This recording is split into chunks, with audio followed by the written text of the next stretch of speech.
What's up guys, Steven here. Welcome back to another video, and today we're testing the camera you have been waiting for.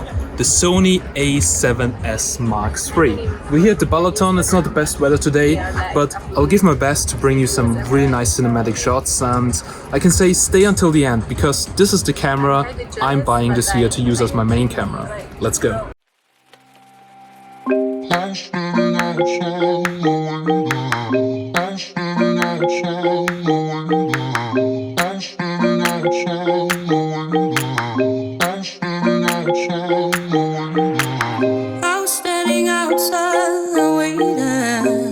Waiting for you. You were always taking time, baby, playing it through. I was calling out your name, with my eyes on the wall.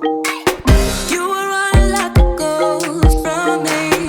You were running from it all. You got me waiting, I'm on fire.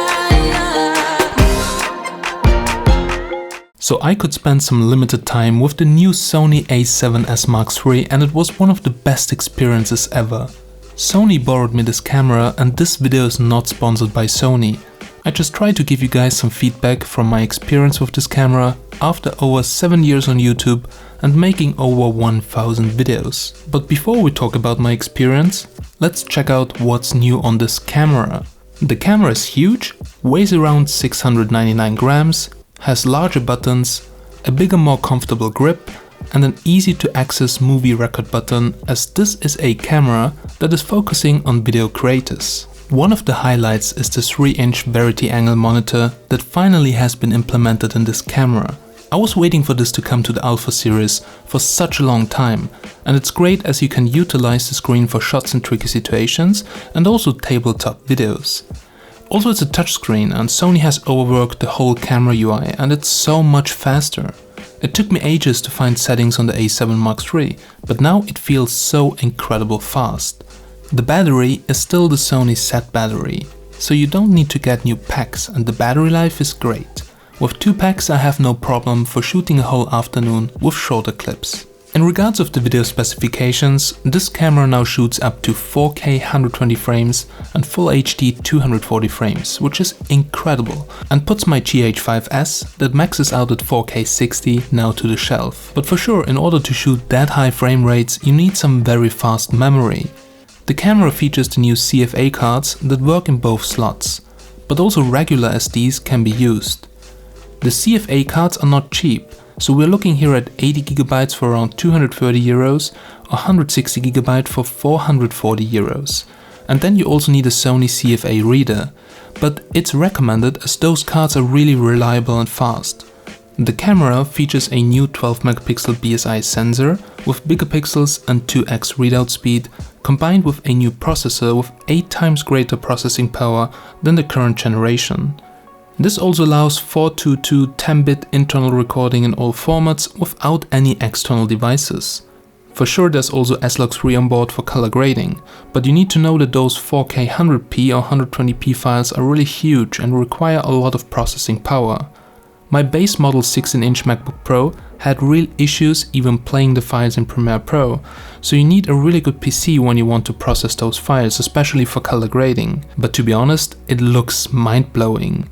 The dynamic range is not yet public, but it will be 15 plus stops on the final camera, meaning it has the same dynamic range as the FX9 Professional Solutions camera that goes over $11,000.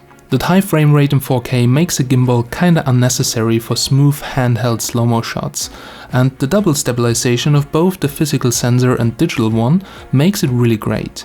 However, there's a slight crop. The crop factor in 4K 120 is 1.1, but in other modes, depending on the stabilization, it varies depending on the number of settings and which lens is being used with the camera. There are also a lot of new codecs with doubled compression efficiency like H.265, and also there's a new cooling technology, and I had no 4K heat shutdowns with this camera. For sure I can't speak for the final product, but this prototype was handling 4K in high frame rate without any shutdowns, so great job on that, Sony. Another highlight was also the $9.44 million QXGA Oled Finder. It looks very sharp and bright, and you really need to try it yourself to see how great it looks. What's really special about newer Sony cameras is the autofocus, which is the fastest and most accurate around. The camera features 759 face detection autofocus points, so around 92% of the sensor is covered. The speed of the focus and the sensibility can be adjusted as well. The eye autofocus technology is really great, as it really helps when shooting people, and from my experience with the GH5S, it's like a day and night difference. The focus also works in high frame rate modes, and not like on the GH5S where you have to use manual focus in high frame rate over 60 FPS, so that's really helpful.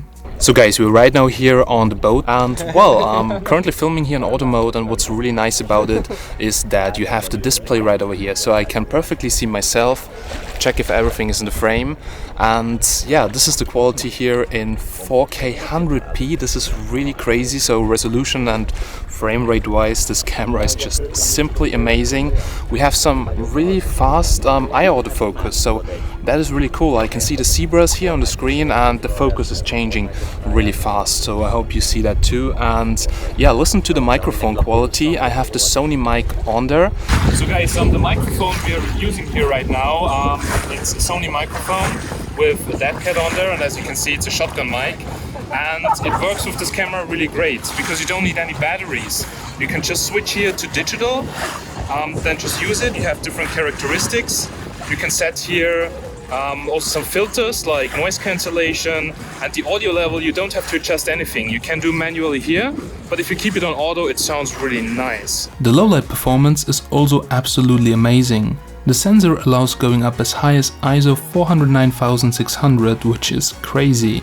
For sure you want to shoot with the lowest ISO possible, but it helps when you have no option for light. I've used the camera with a 24mm f1.4 lens and took some shots when we had a barbecue with a fireplace, so see for yourself.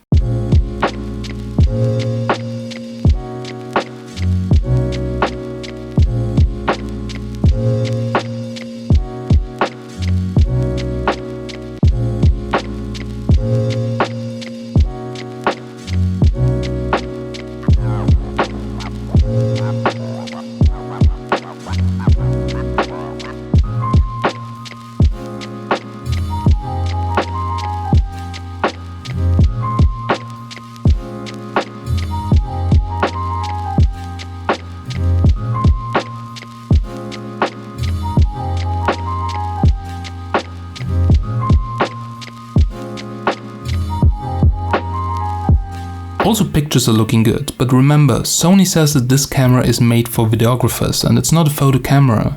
So this camera for sure can take stills, snapshots and even 10 FPS burst shots, but it's probably not a camera a pro photographer would pick. Now here are a few shots with my buddy Mo when we went out in the city. The lenses used are 24mm f1.4 and 24 to 105mm f4 for zooming.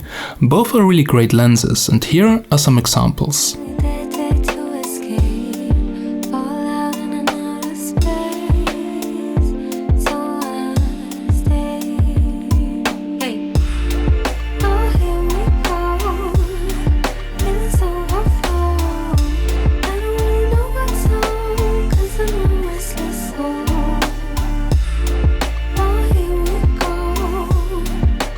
Overall guys, this is the camera I'm buying this year. I already said to Sony I want to pre-order this camera right now, as there will be some really long waiting times I guess.